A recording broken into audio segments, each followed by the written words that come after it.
Hi, everyone, and welcome to the only show that asks you to take out your books, pull out your chairs, and join us at the table. We're doing another fun little creation video. But before we get into that, I think introductions are in order. Mr. Michael Powell, can you tell them who you are and where we can find you on that sweet, sweet internet? Well, you can find me all over the internet on my social media handle, which is at Mr. Kapao. That's MRKAPAO. And what about you, PJ? Hi, I am PJ McGaw. I am all over the internet at pj.mcgaw. And when I'm not here at the table with Mr. Michael Powell, you can find me here Wednesdays, 8 p.m. Pacific Standard Time for Edge of Legend, the official flagship Pathfinder 2nd Edition homebrew show. And as we just wrapped up the Halloween stuff, we're getting right back into where the heroes left off. But speaking of Halloween being over, what are we building today, Michael Powell? Well, we are building the Order of the Compass Rose Initiate. That's right. If you were tuning in to our 4-part Halloween one-shot series, you got to watch the Order of the Compass Rose survive or not survive Daltonshire. So today, we're going to start to build the archetype with the Initiate archetype first. So if you want to play at home, you can build your own member of the Compass Rose. Let's see what we come up with. What really cool abilities we can give for these people. We'll find out soon here at the table. Let's get to it. What we'll do now is talk about a build with you. We just had our October month, and I hope I'm not hitting the well too hard on this one, but we got to see the survivor of the Compass Rose and their time in Daltonshire. But let's build an archetype. Why not? Let's build an archetype for the Order of the Compass Rose. Now remember, they accept all kinds of warriors, magicians, wizards, alchemists, rogues, everything. So this could be a really fun archetype designed to help a group of adventurers whose sole pursuits is knowledge, secrets, and fun and freedom. What Hope kind of Maynard things we could do goes with that? posted, oh God, did only one person survive the one shot? Yup. Yep. Go check it out on YouTube, Maynard. I think all 4 episodes are finally up there. There could only be one, and oh boy, was there only one. Oh boy. All right. Yeah, you know what? Do you want to just jump right into it, PJ? I think so. Let's jump right into creating our very own occupational archetype. All right. So, the name, obviously, Order of the Compass Rose. Or do you want to call it something else, like Order of the Compass Rose Initiate, Order of the Compass Rose Member, Cultist of the Compass Rose? Look, just because you had at least 2 cultists doesn't mean the whole thing is a cult. I'll say this. Let us go with Initiate, because then what's cool is we get to level up that archetype later and make different senior classes within the organization. We get to grow our own brand. Interesting then. So basically, we're already going into kind of uncharted territory now, where we have a archetype that spawns off into other archetypes. That's right. That's right. We're making up. Everyone here in the chat, this is exciting stuff. We're making up our own stuff here. We're creating. Flying by the seat of our pants. Yep, I'm actually looking up right now the archetype for the Pathfinder Society, so we don't bite their shtick. Guys, this is a little bit a look behind the scenes. This is pretty much how we prepare each of our At the Table episodes. We literally, you know what? Let's just wing it. Yeah. Oh, we wing it like it's Buffalo Wing Night. Oh yeah. All right, so I'm gonna put that there. Oh, we got Maynard posted up. PJ, Barbarian Bounty Hunter. Look, I know I hit the 4 classes: Barbarian and Champion and Monk and Fighter. I know I hit those a lot, but that's because they're the best. Come at me. I don't know. I'm more investigator, rogue, pretty much any skill monkey. No, I love me some skill monkeys, but you know what? Honestly, you get enough feats, you get enough skills. Yeah, Maynard. We wing it like it's Icarus. Yeah, which means we fake it until we fall and die.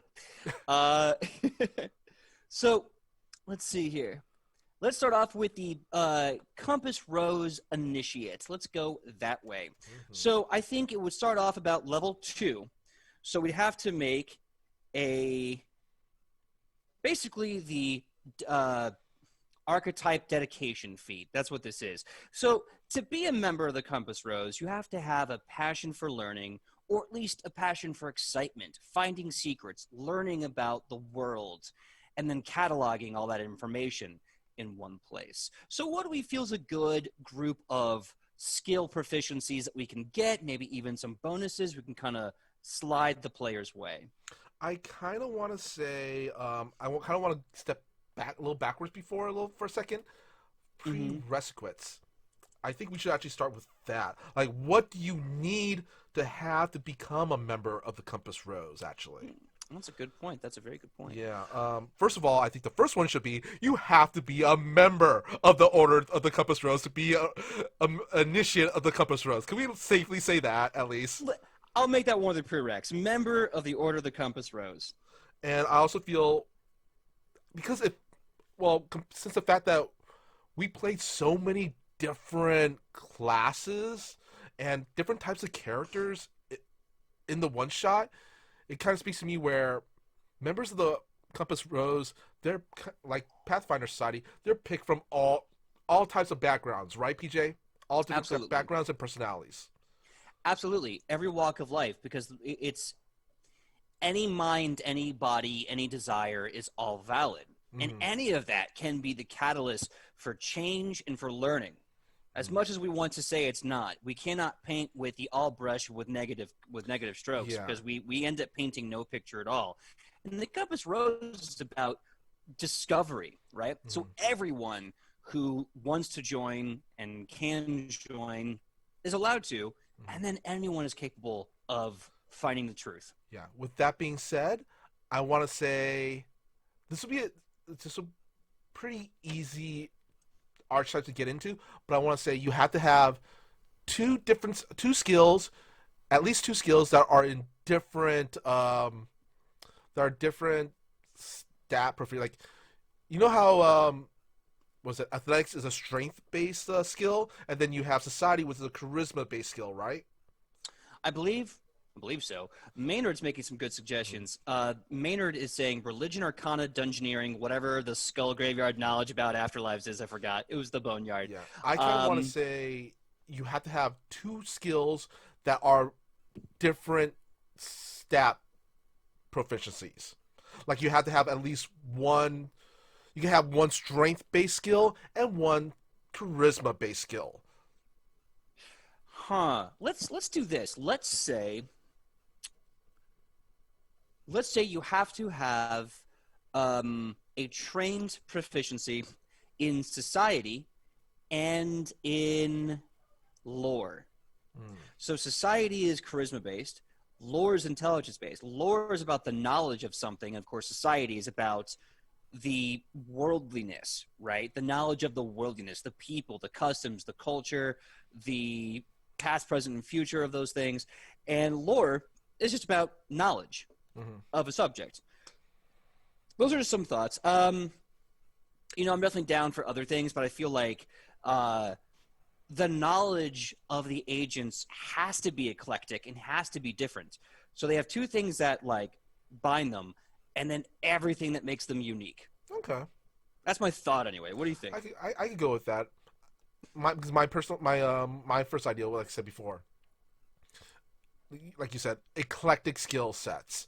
So two skills of with a different stat associated with them, and also it's easy enough to get into because honestly anybody could have two different skills that are of different stat bonuses. But this also opens up where everybody has a lore, and everybody can get another skill based off of something else. Absolutely.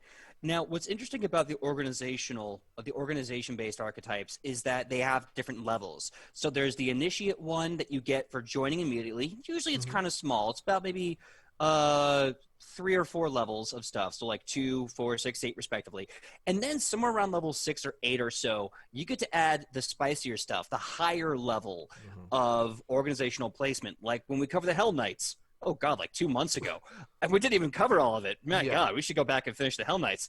But the Pathfinder Society alone has at least 2 or 3 different organizational hierarchies you can kind of fall into as you spend more time there. Yeah. So this is just the entry level. So we can probably Mhm. do, let's keep this one small, and then we can do a feat 4, a feat 6, and a feat 8 if we want to. Mhm. But feat 2. So we now have the prerequisites for the dedication feat. Um, let's figure out what the perks are for actually taking this feat. Um, you know what? I kind of want to say you get, because like I said, once again, Order of Compass Rose, it's very lore based. Mm-hmm. I kind of want to say you get this, because this would be actually kind of different because almost every class gets at least one lore, right? Because of their background. If not, they're at least able to access it because of the amount of skills they can start off being proficient or Yeah, trained in. So it's very I easy to think get that. I think they should be able to be gain. They should be able to have access to another lore. Mm. What do you think? Okay. I like it. I'm thinking about it. I definitely like it. Because usually it's a lore and a skill.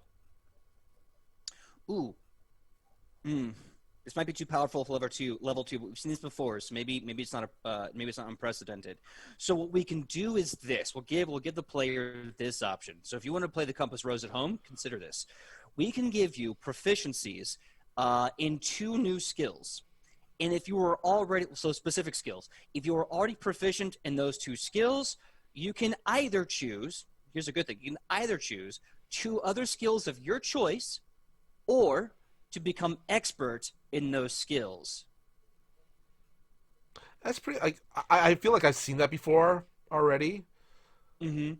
I kind of want to say it's not bad, but maybe like I said once again, still one lore, one skill, and if you do have those two already, you get to be an expert in the lore you have currently. Yeah, that's.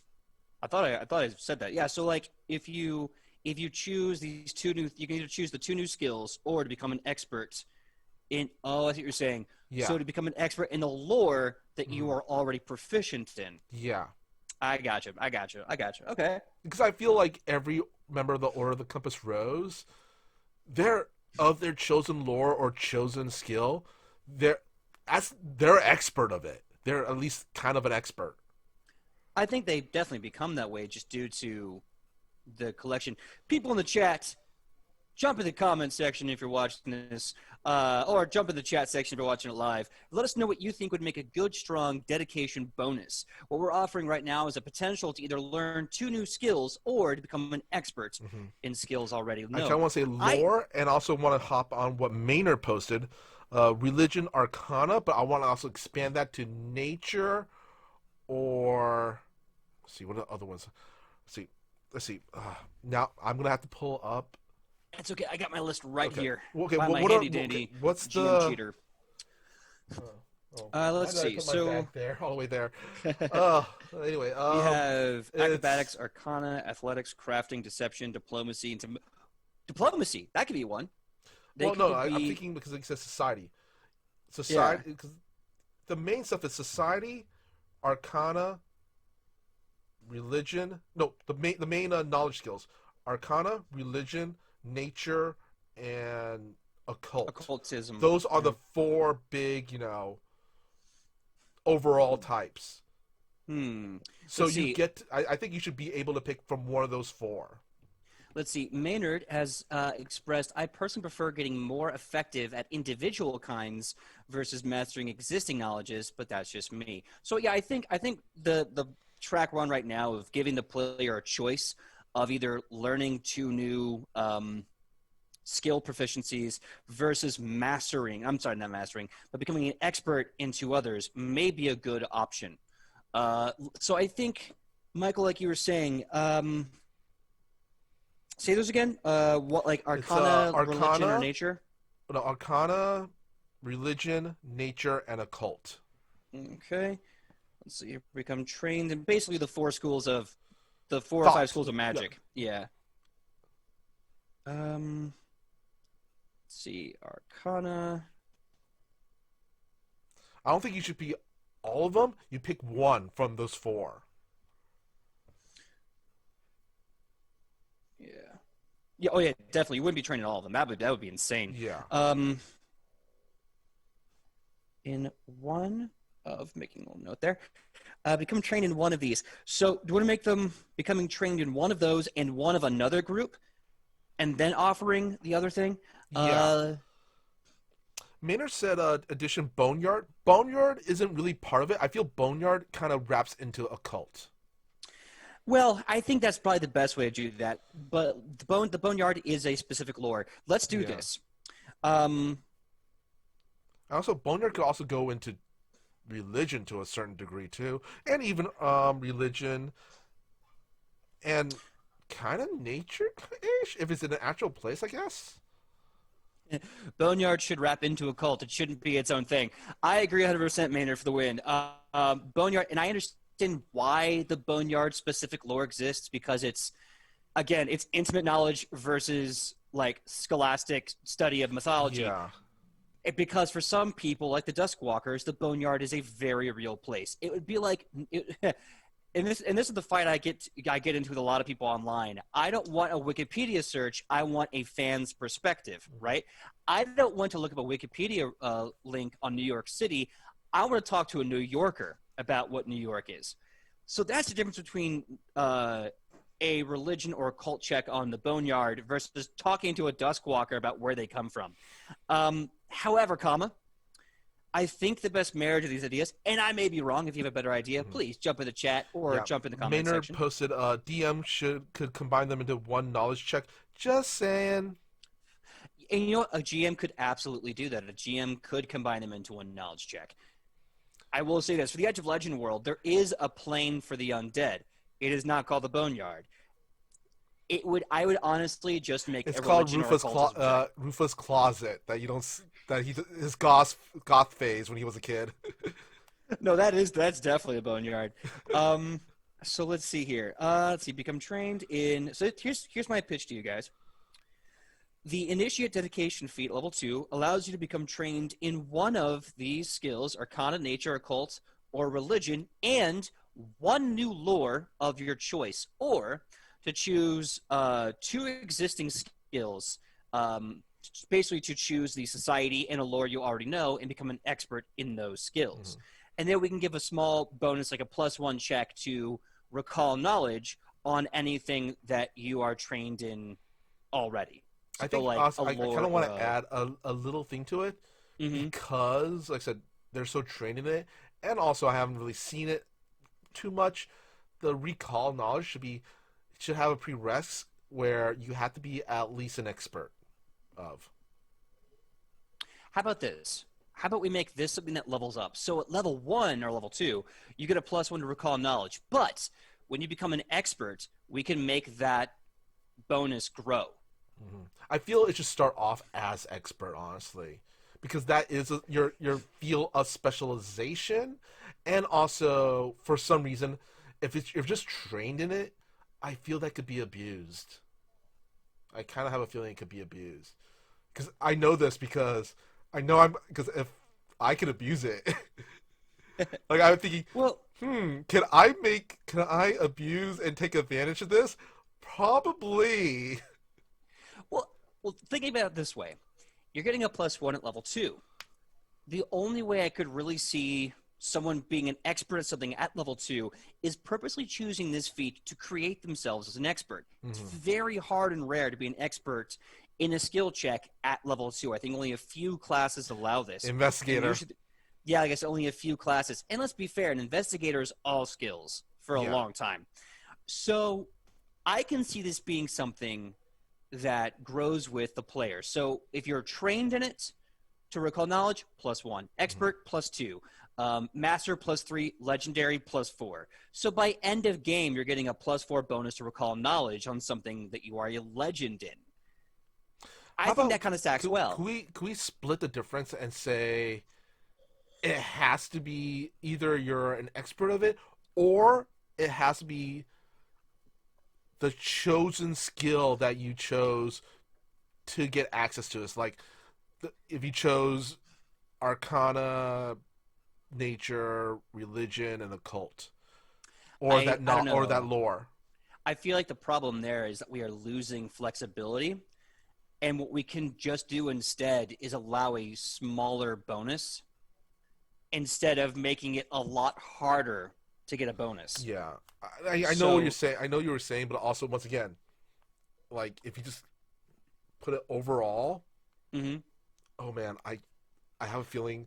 Give me enough time, I could figure a loophole and abuse the hell out of this. Well, like I said, it would be a +1 for a trained, a +2 for an expert, a +3 for a master, and a +4 for legendary, specifically only to recall knowledge. Okay, Basically this. okay, then I'll take Yeah. that then. Okay. If it's I mean, just I'm for just. recall knowledge, I feel Yeah. like if it's just a +1 to anything, I'm like, Oh no. Oh no no no no no no no. I would not. I would now. Granted, I mean, yeah, +4 with the legendary +8 bonus is stupid. But to recall, that was my hope was to recall knowledge. But okay, for recall knowledge, yes, but if it's a flat overall anything, I'm like, oh PJ, oh no. PJ, Oh no no. This would be to recall. Could you imagine someone using this with athletics? Like, I yeah, grapple him. You don't grapple him. No, I grapple him. I have a +30. Screw you. I grapple yeah. him. Maynard posted, I think this comes down to players who want to create intelligent characters will want to focus on everything, where GMs wants to create a think of knowledge as a separate concept, thinks of intelligence as many different things, and that differentiation is the schism between players and GM. So when you make a character who is smart, you think you're making one thing, then when a GM thinks you're making something much smaller than a player assumes they are, therefore the disconnect. Yeah, the kind of metacognizant issue of intelligence is always prevalent with characters because oftentimes a character can only be as smart as the player, which is problematic when the character knows more than the player. And that's when you need to have a lot of these checks that really ask the DM or the GM for a gimme, like Mm-hmm. recall knowledge. Like the character would already know this information, but the player is essentially asking the GM for permission to know something that they would not know in real Yeah. world. Yeah, like I said before, it really needs that specification where this is only to recall knowledge stuff. Yeah, and I'm sorry Because yeah, if I mentioned that but wasn't clear throughout. But my yeah, intention yeah. was to make recall knowledge. Yeah, like I said, when he said +1, I'm like, Oh, hmm. oh God, no. Like I said, Uh, this is why I think we're a good duel. hmm You're, oh, we can do this, we can do that. I'm like, how could I abuse this and that as a playtester mindset? Oh, it's good to have. Um, let's see. I'm in the middle of writing this one out. While we're doing this, let's figure out what the feat level 4 would be. Mhm. So obviously, this feat level 4 will be built upon feat level 2. We are creating, I guess you could say, the next level of the initiate. You're new. You're maybe coming back after your first adventure. You've already experienced some life you didn't expect or didn't expect to anticipate, and now you're going back on your second journey, level 4. What would that Um, next thing be? Really quickly, Maynard posted, there's player character knowledge, and then there's GM's to player knowledge. There's GM to character knowledge, and everything in between. Mm-hmm. Oh yeah. Well, anyway, one of the things that I want to say for your level 4 feat, once again, I'm playing off of all this stuff from the one shot we did. Okay, PJ, is Okay. that fair to say? Yeah. I kind of want to be honestly a reroll to. I know it's pretty basic, but honestly, a reroll to saves would be very useful. I think it'll be. It's a survivability for the fact that the member of the Compass Rose, they go on these dangerous missions. They need to be able to survive. I'm thinking at least one reroll per day of any saving throw. You know what? Let's think about that for later. I like that. But I feel like at level 4, gearing one reroll per day. The per day part does limit it pretty well. Um, Or we can even, if you honestly, I say because level 4 feats, a reroll can still be powerful, but if you want to make it even crunchier, maybe one reroll plus your character level. I love Pangu Chan's Don't go. solution. Just don't go to Daltonshire. Yeah, Just yeah. don't go. I kind of want to say because if I say one reroll plus your character level, even then that could be abused because oh man, rerolls are could be so powerful. That's why I'm thinking a reroll at level 6 for saves is more balanced. I think at level 4, what we should be focusing on more instead is I still say another, once per day, honestly. and that's fine. But I Because you feel usually like get four. You get a choice between level 4 feats. I think one of true. them should be you get one reroll per day at least to I any I saving get throw. sure. Well, That's good. even seeing other archetypes, they've usually left that be a slightly higher level feat, right? Hmm. So my thought is we can choose 2 level 4 feats, right? Let's do one that builds off the dedication, right? So this one gives Hmm. you some bonus knowledge, some perks to recalling knowledge. Maybe we could do one where oh, let's Maynard do posted exactly at Mr. there's always Patel. There's always yeah. a point in a character where if they try a thing and they die, they can't continue to try things. So as a person or as a GM, you have to say, "Don't try this thing. You would have known this character that knows this. Character knowledge is very dependent on what the GM portrays to the player." Yeah.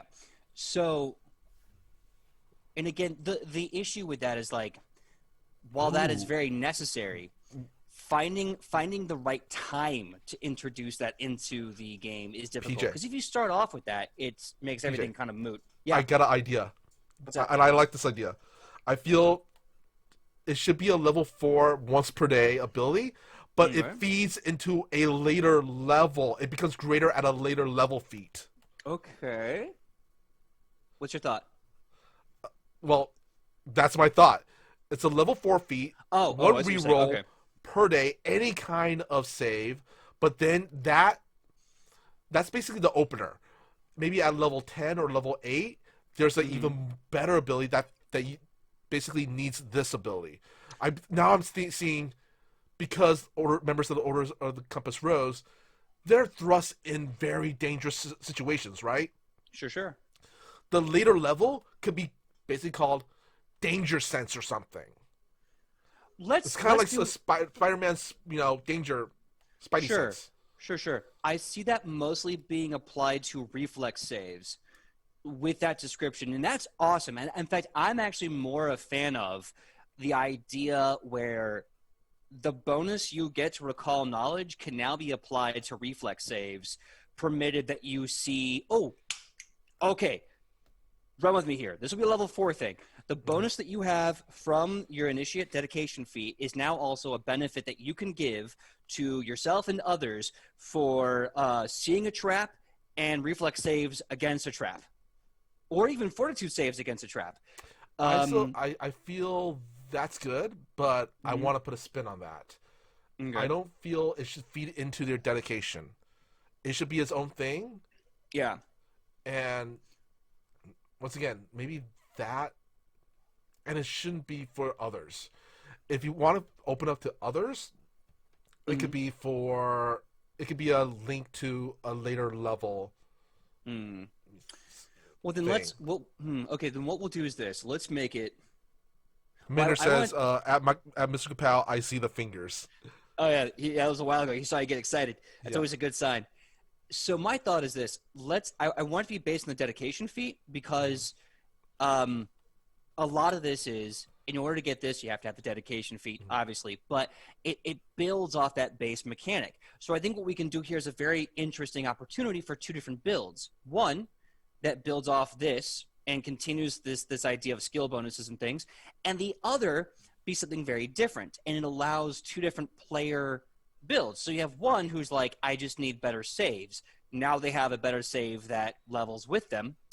Um, and the other one could be something like some free magic. It could be access to a different like list of feats. And to keep in mind, this is something that's going to have to be applied to a lot of different classes.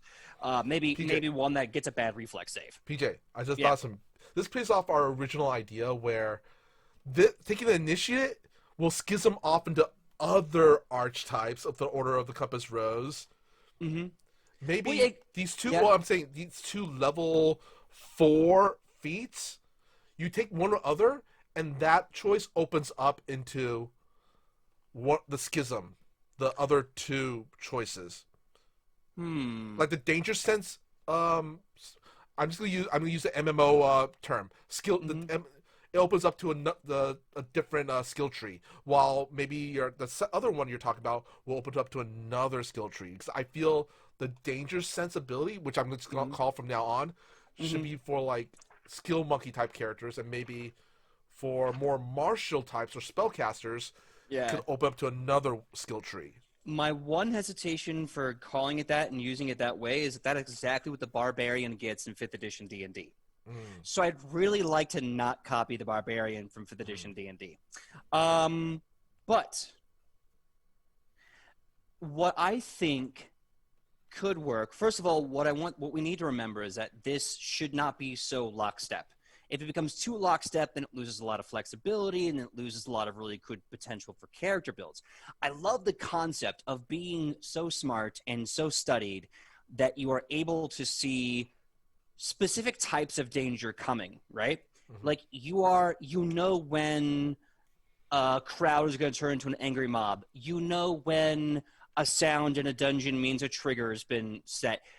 You know when the sound of air gushing out means a certain type of poisonous gas is filling a chamber. So we're using the base of the character to explain further potent growth, right? Mm-hmm. So you could do things like you get bonuses to perception or you get bonuses to diplomacy, as well as any other bonus, the original bonus, being applied to saves, which is powerful when you think about it. Most classes are an expert in 1 to 2 saves. And then on top of that, getting a bonus that then levels with you, right? Getting a +1 at level 4, stacking with everything else is pretty good. Getting a +2 is also really good because Yeah. that's all going to stack up. And that's just the right amount of power. If we make someone's like, oh, I get to reroll all like saves once a day or once an hour, at level 4, it's going to be a lot of, at level 4, what can the GM do to really threaten this player? And that is going to offset the balance for everyone else at that level. So I'm thinking if we make the reroll saves or whatever like a level 6 thing, I think that's great because then it has to make the player choose, right? With regards to other archetypal, organization archetype things, the split occurs at level 6. So is this level 6 thing worth hanging back a level and getting into the higher levels of the Compass Rose after? Or do I want to ignore this ability and get to the juicy, like, specific stuff at the higher levels of the Compass Rose? That's kind of the logic I'm working with here. Yeah, I understand that. But once again, though, I feel because there's a limit of once per day at level 4, Mm-hmm. it's not that game breaking. I still I don't. I kind of want to say I still stand on that. Let's do this instead. Let's keep that ability. Let's make it a 6th level feat. Because again, at this point, anyone's gonna be able to take it. A 6th level feat that comes with 1 bonus perk. So you're getting a little later, but you're getting this ability and something else. Okay. And then for the 4th level, we focus on kind of something a bit more beneficial, but not so Okay. abusive. You know what? I'll go with that. Okay. I'm down to go with that. Is that a good compromise? Also, Yeah. people in the chat, if you are a member of the Compass Rose, you are this globe-trotting, secret-finding, death-defying adventurers that find rare ancient artifacts and learn secrets. What would make sense for you as well, Yeah. especially knowing that you can be anything? As we talked about, in our I'm gonna say this because this is gonna be a YouTube video. In our Mm. previous video Aha. about I believe bounty hunter, medic, and archaeologist. Maybe we could do something where Ah, crud. I had a thought and then Oh, I hate when that out. happens. Oh man. Yeah. No, yeah, DuckTales. I know I keep going back to DuckTales, but honestly, I'm thinking the Scrooge McDuck, globe-trotting adventurer archaeologist. Huh? That's a honestly out of popular media. That's a really great way to explain what a member of the Compass Rose is. So let me They're a ask you this. globe-trotting adventurer. So yeah, let me ask you this then. So the one feat that I'm mentally prepping, but of course working and brainstorming on. And again, chat comments, hit us up with what you think would be a stronger, better variation for this feat. The benefit, the bonus benefit you get from the last dedication feat is now added to your saves for fortitude, reflex, and willpower, as well as maybe getting I bonuses to other checks as well. Yeah, because Now, I feel from what we've been talking about so far, the main key component to this archetype is survivability. mhm. But survivability though is very well. It's I kind of varied. want, yeah, I kind of want to say, it should go. Once again, Scrooge McDuck, Hmm. tougher than the toughies, smarter than the smarties, and sharper than the sharpies. Well, now moving away from that mantra, but I guess kind of keeping this idea of a survivalist that's been there and done that, but again, Yeah, still because young, still like young. yeah.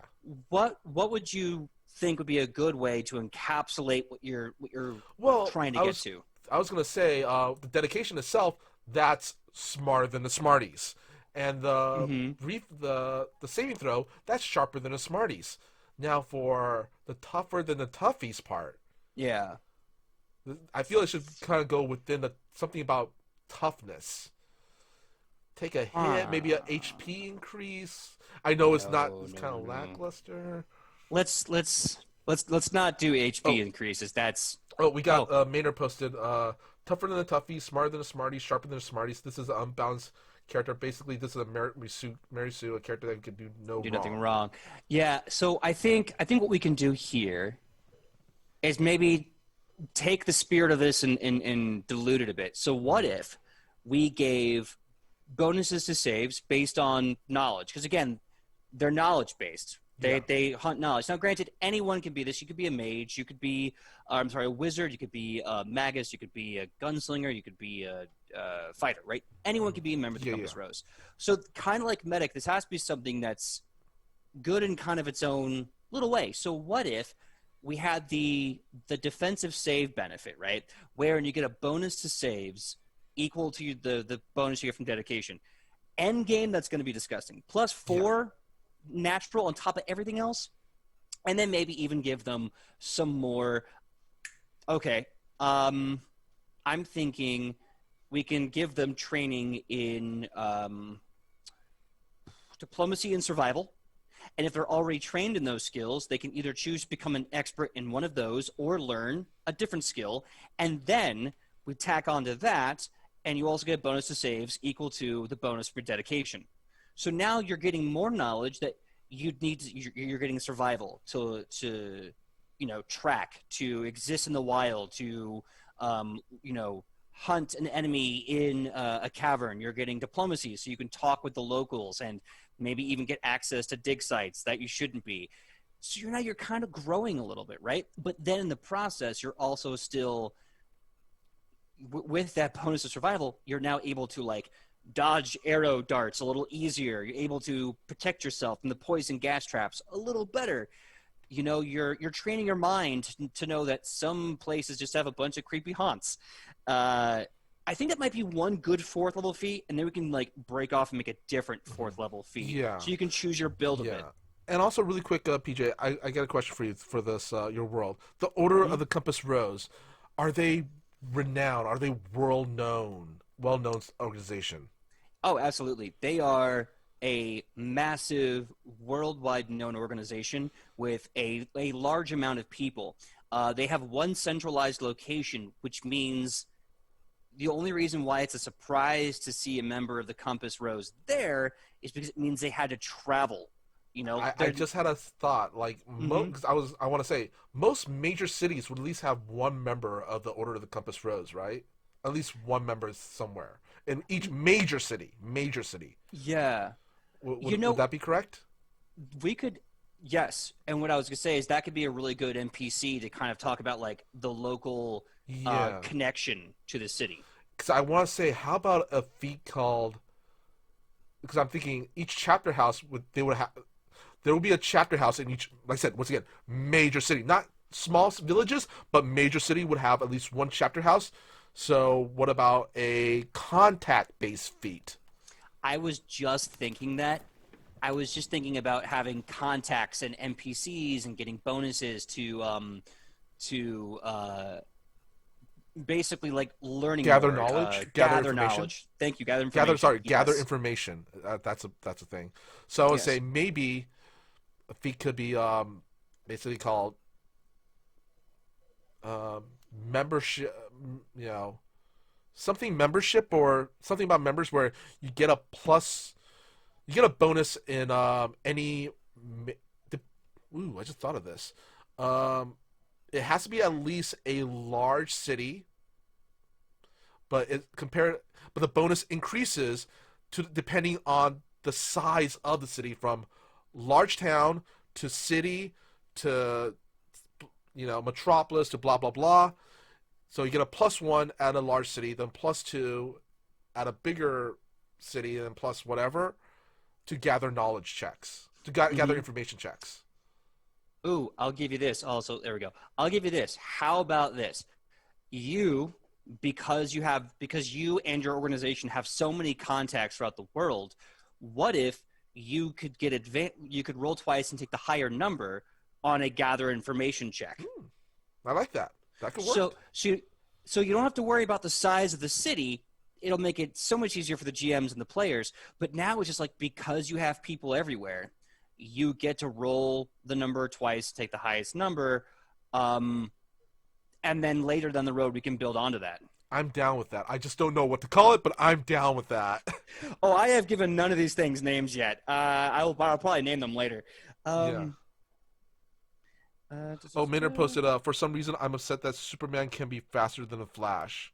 And then he yeah. posted, if you do anything, you have to be not as good as the people who specialize. Yeah, I agree. For narrative and mechanical balance, like, and the weird thing about Superman being faster than the Flash is the problem with all comic books. It depends who's writing it. Sometimes Superman will never be as fast as the Flash is, and then sometimes he's so damn fast Hmm. it's impossible to quantify. It's really hard with comic books, meh. Yeah. But so far we have, I want to say, we have the dedication, we have that thought off. We have this feat that would be uh, gather information feat, and then we have the idea of a reroll feat that gets better down the road. Do you think that's Yeah, enough so I far? think I think that's good for the two choices for fourth level, and Yeah. it's good like to have one that gives you more skills, Hmm. or to become an expert in skills you already have, Hmm. with a bonus to saves, and the other one giving you basically, I hate to say the word advantage, but to say advantage on any gather information check within the city, um, would be really, really good Yeah. at fourth level. Especially when you are, let's say, you are an alchemist who's already good at this, or a fighter who sucks at it, and now that fighter is getting a much needed benefit. Hmm. So I like that. Yeah. Um, Because we're also getting to that time, PJ. oh yes, we are. We are. So let's start making up the sixth and final feat for the Order of the Compass Rose Initiate, understanding that this feat is one that's either going to be offsetting your higher level Compass Rose positions, um, or something that maybe you were just an initiate of the Compass Rose. You're now a very powerful initiate, but then you dipped. Who knows? Maybe you survived Daltonshire and you're like, nah, I quit the Compass Rose. This is some BS. I'm not going to do this again.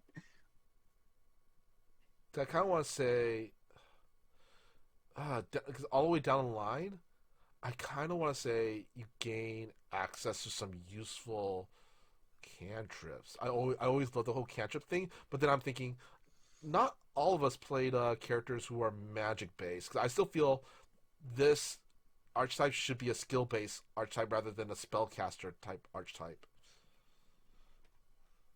Yeah, I. Ooh, I just thought of something. Mhm. What if it's something where we get better at using magic items, artifacts, or something like that? What do you think, PJ? To using magical items and artifacts.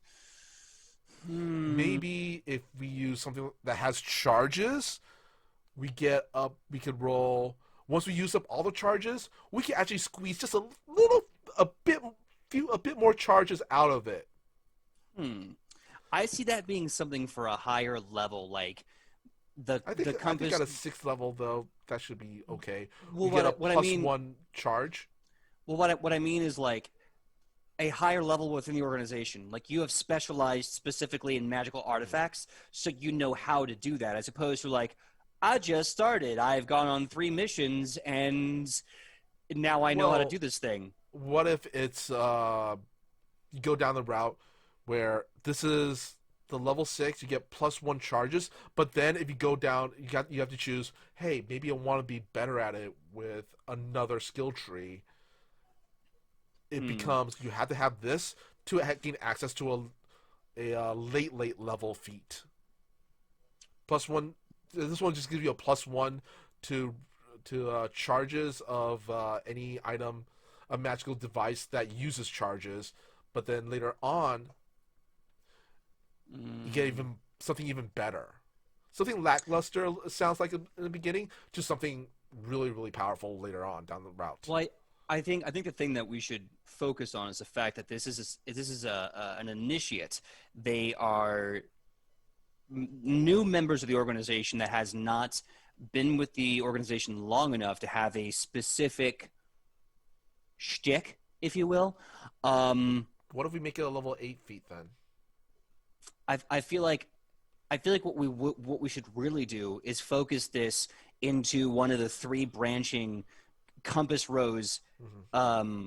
Because like I think it'd be really cool if once you hit level 6, you can choose your next level compass rose archetype, or stand back or hang back and choose this one, and then delay your place higher in the organization. And one of the organization places could be like magical history, and then it would make total sense for you to have all these powers with magical charges within artifacts because you know them better. The other one could be like, you know, people and maps very well. And the last one could be like, look, you know, sometimes the only way to survive an adventure is to kill the dragon. And then you have like your fighter base sort of kind of. But this is just a really good neutral base. You know what I'm saying? Does that make sense? Really quick, Maynard posted. Uh, you could also make it so like everyone else has to take a 10, where you take a 20. Yeah, a younger member would just take 10 easier than a non-member, and a higher level member takes a 15, and ultimately takes 20. And then Pengu posted, I could just imagine a Compass Rose initiate. Hey, what's this blank spot on the map? That's Daltonshire. We don't talk about Daltonshire. Everyone shudders. I It, I it's love called that. Avoid Daltonshire. That's what the feat is. You just avoid Daltonshire. Yeah, could you imagine that? Like, welcome to the table. We're going to be playing the Daltonshire module. I'm so excited. I have a feat that allows me to leave the table and never play this. Can I do that? Cool, I'm doing that. Bye. Another one I was. Ooh, I know this once again. It sounds lackluster, but it could be very useful. Basically, Hmm. you get the multilinguist feat. You know, I like that a lot. I want to do that really fast. Remind me what the other 4th level feat was. We had the one where you get bonuses to saves against trap effects and things like that, and you become an expert The in one other one skill. is it's basically advantage on gather information. Yes, thank you, thank you, thank you, thank you. Okay, cool. Um, That Penguin chat. so It's called a Nope Daltonshire feat. I love that. But honestly, one of the things, yeah, knowing how to speak the language of wherever you're at. It does fit within the theme of Yeah, it really globe-trotting does. adventurers. You need to Okay, know you need to know the language. I like that. Well, how about this? How about they have to spend an hour of gathering information or recalling knowledge about the area, and then they are able to speak the local language. So basically, they're talking to people and they're kind of learning the customs and languages, and then they get to speak the language. They get bonuses to society checks. Um, I feel that A could be kind of abused, and B, it's just spending an hour. It just doesn't. I know we're playing a fantasy game here, but that still sounds way too fantastical to me. I still feel honestly, you get the multilinguist feat. It makes things so much easier. okay, well, huh? Do we want to just make the sixth level feat then that it's just the multi-linguist feat? Yeah. Maynard posted also, that's thematically great, but other classes get enough languages that it's a moot point. That's true, and there's also spells that would do that for you as well, like comprehend languages and such. Honestly, what if it's just you gain the multilinguist cantrip? Ooh, you know what? Let's maybe combine them. You get the multilinguist feat, and you get those cantrips to know languages, because you can do that with reading, you can do it with talking, you can do it with so many different languages. I kind of want to say I want to stay away from magic unless you go down the magic route. Okay, Because I feel it should be skill, like the initiative should be skill based than magic based. If we're going with that route. Okay. Like, can we make the comprehend language into a skill based ability? We can. It would require a skill check, but we can absolutely do that. If you got a feat as a cantrip, that would be very worthwhile and encourage people to choose that particular build over a generally useful magical build, says Maynard. I agree. Any feat that would give you the same effect as a spell is great for so many reasons. So if we can basically create this spell or these spells, depending on how many we want to do, as a feat, I think that's really great because that now gives them the innate power. Maybe they could make a skill check, and like if they hit a flat DC of like 10, they can basically spend all the time in the city or the environment as if they'd cast comprehend languages. I just thought of something. This might seem a little less powerful, but thematically it'd be kind of cool. What if the Order of the Compass Rose has their own series, kind of like a Druid Speak, but it's a hand signal based language, like the Drow has in some worlds, and that opens up to later on down the line. You could have if you take that opens up a whole magic feat thing where magic language, comprehend language type of thing.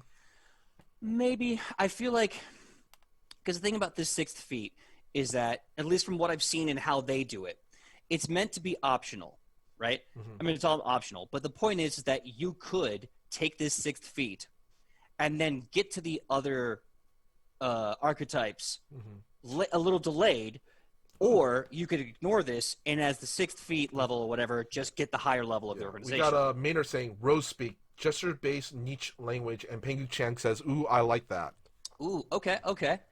So let's compound.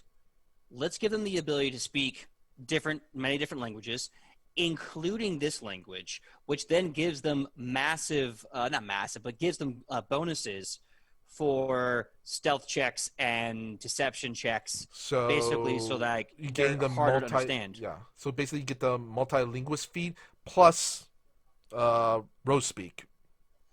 Mm-hmm. Okay, I'm going to take that. And with Rose Speak, I'm also tacking on a bonus for stealth and deception checks when using Rose Speak, so that basically people can kind of try to intuit what you're saying, but it's going to be a lot harder for them to know because no one knows Rose Speak. Because for some reason, I'm thinking Rose Speak could also combine with there is a written language, and the written language is a lot like basing it off of a hobo language. It's like the little rune symbols, like, this place is dangerous, a.k.a. you carve that on every inch of Daltonshire. Absolutely. And it would kind of be similar to Druid. However, the only difference is that for the fluff of Druid, it's illegal to teach Druid to anyone. But it's not illegal to teach Rose Speak to anyone. It's frowned upon, but... Well, I think they would want to train people to speak it so that they could communicate danger. And I'll say this: you're not going to get kicked out of the Compass Rose by teaching people Rose speak. Mhm.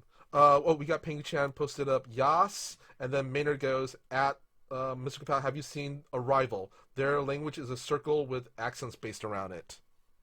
I have not seen. I'm guessing there's a movie. I don't believe I've seen The Arrival yet. No, that does remind me a lot of Like I said, Gallifreyan, which yeah, is like basically the entire word is comprised within a circle. So depending on how you circle yeah. things out, Like I said, I pretty got the cool. idea mainly for hobo speak. This place is dangerous, aka all over every inch of Daltonshire. Yeah. What was the name of the feat again? Multilinguist? Multilinguistic. Multilinguist. Let's see. Pengu Chan shouting out both of us. How to tell a group what to do when you don't want to alert the enemy. Exactly. That's Hmm. why you use. That's we get bonuses for stealth and deception. Because I could also see this. Oh man, there's I think it's a cult spell where you basically could make a magical writing on something that's temporary, and then you just blast it all over a unwitting enemy. Like this guy's a douche. Mm-hmm. 1 second. I am writing this down. Um, Using this code in verbal or written. Sorry, now I have to get down all the notes. But yeah, I think that's like multilinguistic and road speak. I think that's a very good sixth level. Because honestly, once again, language can be very important if depending on the GM and the game. Like Absolutely. right now, example, the only person I believe that could speak Orcish and Goblin, well, at least it was just Kylie's character. I'm not sure if Sam's character could also speak Orcish or Goblin, so we have a second person who can speak the language or not in the group. Um, yeah, I know Shinba speaks Orcish. I want to say La Pacificorita speaks Goblin. I might be wrong though. We will be reminded tomorrow Yeah. night when we come back with Edge of Legend. Hmm. Let's see here. Pengu Chan posted Gallifreyan, and she posted hello, sweetie. Yes. Oh Oh, gosh, and I'm trying to think what the yeah. master would say. Yeah. Maynard posted, if you could do the equivalent of multilinguistic with the cost of a cantrip, that would be fantastic. It would be the equivalent of comprehension language as a cantrip, which is normally a level 1 spell, I think. Let's see here. The equivalent of comprehend language is a cantrip. You know what? I have the big book. Let's see where But like I comprehend said, language really is. quick, PJ, we are getting to that time. Yeah, it is getting kind of late. So here's what I'm going to say. We have invented one, two, three. We have invented 4 feats. We have invented the Order of the Compass Rose Initiate archetype. And then maybe later down the road, maybe in 2021, we can fully flesh out all the different levels of Hmm. being a member of the Compass Rose. But it is getting to be kind of late, so we're going to have to end the show there. Yep. Really quick, let's see. Oh, where can we find me, I guess? Oh, yes. It's been a long day. Yeah, It's it's been a been long at year. least two. It's God, it has been. But without further ado, thank you for coming in and helping us build the initiate for this, and we're going to build this as well as many other feats. Hmm. Now, not just in this show, but in Edge of Legends. So without further ado, Mr. Michael Powell, tell everyone where they can find you on that sweet, sweet internet. Well, you can find me all over the internet with my social media handle, which is Mr. Krapao. That's MRKAPAO, or on my Facebook page, which is um, facebook.com/Michael Powell does stuff, because I do a lot of stuff. Or you can follow me on my YouTube channel, which we recently broke the 100 mark. It's called Fantastic Tales of Adventure, and I tell a lot of fantastic tales, and hopefully down the road we'll be doing some collaborations and other videos. Let's see, tomorrow, not tomorrow, Thursdays, I'm on the Toyzilla Network channel here on Twitch, which I'm going to be I'm a co-host on a show called Toyzilla Live. It's a toy news and nostalgia show. It's really awesome, and yeah. Oh, we're gonna, I believe, somewhere down this month, we are gonna be interviewing the voice actress of from My Hero Academia. Nice. Yeah. So yeah, a lot of cool stuff. What about you, PJ? Hi everyone, my name is PJ McGaw. You can find me everywhere at pj.mcgaw. When I'm out here at the table with Mr. Michael Powell, I am here Wednesdays at 8 p.m. Pacific Standard Time on Nat20 Productions Official, and we are now all wrapped up with the Nightmare of Daltonshire. The nightmare is over for now. We have our one survivor, and now we're going back to Edge of Legend. So tomorrow night, please tune in as we start off where we last left off. The Green War is upon us. World War Orc has broken everywhere, and the heroes are just trying to save, well, the world. They're in the country of Methune, which is part of the Adolthon Empire. And what's going to happen? Who's going to survive? And where are these commandos going to go next? Please tune in. And also, Fridays at 7 p.m. on Life Action Roleplay. We are still chugging along with Secret, or CCRIT. Basically a whole bunch of high school D&D kids, myself and Half-Elf Bard, and of course a Tiefling Warlock and a few others will be graduated high school. And now we're in college. So we're going to see what happens when D&D characters go to college.